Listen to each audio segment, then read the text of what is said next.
जय माता दी। इस वक्त हम हैं कुंजापुरी मंदिर में और हमारे साथ यहाँ के प्रबंधक जी जुड़े हैं। आइए इनसे जानते हैं इनका परिचय। जय माता दी। देवी प्रपन्नार्ति हरे प्रसीद प्रसीद माता जगतोऽखिलस् प्रसीद विशेष हरिपाहि विश्वं त्वमीश्वरी देवी चराचरस् सर्वसे सर्वशक्ति समन्विते वैवस्त्रायिनो देवी दुर्गे देवी नमोस्तुते। हिमालय क्षेत्र में धर्म पर्वत के शिखर पर 3 देवियां विराजमान हैं। यहाँ से अगर आप मसूरी साइड अगर जाएंगे तो कद्दू खाल के पास में वहां पर माता श्रीखंडा, पहले श्रीखंडा कहता था, अब वंश हुआ तो अब माँ श्रीखंडा के नाम से जानी जाती है, पूजनीय है, पूजी जाती हैं। वहां पर माँ का सिर का भाग है और 9,990 स्क्वायर फीट पर वो माँ वहां पर निवास करती हैं। ऋषिकेश से 27 किलोमीटर की दूरी पर, मात्र 27 किलोमीटर की दूरी पर माँ कुंजापुरी, पहले संस्कृत में कुच्चापुरी के नाम से था, तो अब उसका वृक्ष होके कुंजापुरी नाम पड़ा है। यहाँ पर माँ का कुछ भाग, मतलब माँ का स्तन भाग, माँ का हृदय का जो भाग है यहाँ पर है। और ये माँ बहुत ही दयालु है, बहुत ही करुणामयी है, बहुत ही आनंद देने वाली है। बस फर्क इतना है कि अगर कोई पुत्र बन करके माँ की अरदास करता है तो उसकी मनोकामना हमेशा हमेशा के लिए पूरी होती है।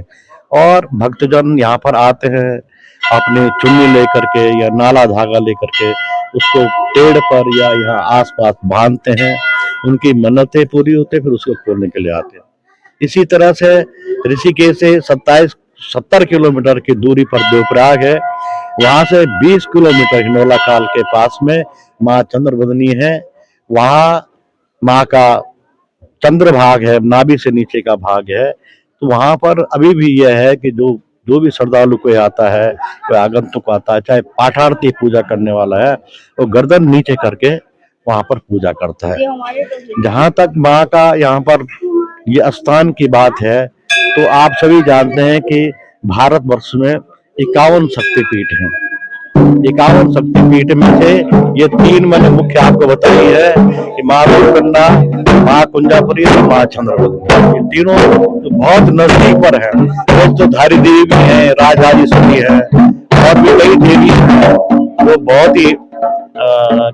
बहुत ही लोग आदर की दृष्टि से, बहुत सम्मान की दृष्टि से उनको देखते हैं। यहाँ पर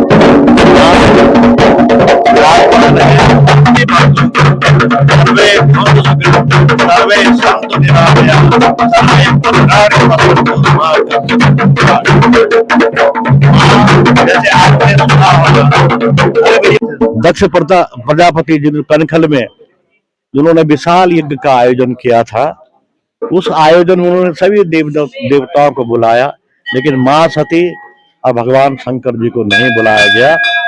तो कुछ स्थान होते हैं, जैसे भाई का बहन के घर जाना या बहन के भाई के घर जाना, पुत्री का पिता के घर जाना, जो आगंतुक जो ऐसा होता है कि उसमें कोई पूछने की जरूरत नहीं होती, कुछ नहीं होती है। लेकिन माँ सती जी ने आग्रह किया भगवान शंकर जी से कि मुझे अपने पिता के भव्य कार्यक्रम में उस यज्ञ में जाना है, लेकिन भगवान शंकर ने कहा जब निमंत्रण नहीं है तो मत जाओ। लेकिन वो नहीं मानी। उन्होंने कहा भाई मुझे तो जाना है, पिताजी का इतना बड़ा आयोजन है। चली गई बेचारी। वहां जब गई तो वहां पर उनको इतना निरादर, उनका जो पहले तो एक जैसे बेटी मायके में आती है तो कितना सत्कार होता है, उनका आवभगत होती है, लेकिन ऐसा कुछ नहीं था। वहां उनका तो अपमान किया। जब भगवान भोलेनाथ जी का अपमान हुआ तो सहन नहीं कर पाई, उन्होंने अग्नि को प्रज्वलित किया, उसमें समाहित हो गई और जल करके भस्म हो गई। तो वीरभद्र जी थे, वीरभद्र जी आए, उन्होंने दक्ष का शीश काट दिया, पूरा यज्ञ को विध्वंस कर दिया।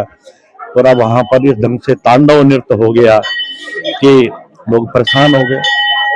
तो भगवान भोलेनाथ जी उन्होंने पार्थिव शरीर को लेकर के वो विचरण करने लगे, बिल्कुल पूरे हिमालय क्षेत्र में वो जैसे भटकाव होता उस स्थिति में आ गए थे। तो ब्रह्मा जी ने विष्णु जी से स्तुति करी उन्होंने कहा, हे भगवान, ये तो सृष्टि में प्रलय आ जाएगी, क्योंकि माँ धरती है, धरातल है, और जो इसमें जितने प्राण, जीव जंतु, पशु पक्षी, आप और हम सब लोग जो इसमें विचरण करते हैं, निवास करते हैं, वो जब बिल्कुल वो जब जो है इस तरह से रहेंगे तो पृथ्वी में प्रलय आ जाएगी, बहुत बड़ा विनाश का ये संकेत है।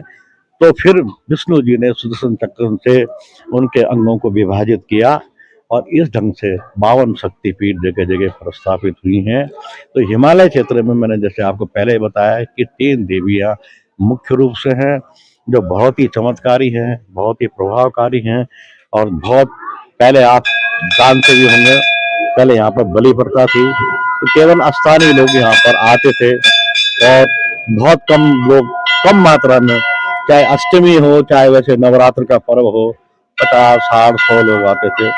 आज विदेश से, देश से, सारे भारत से यहाँ पर आगंतुक आ रहे हैं, लोग आ रहे हैं, और लोग यहाँ माँ की वंदना करते हैं, अरदास करते हैं।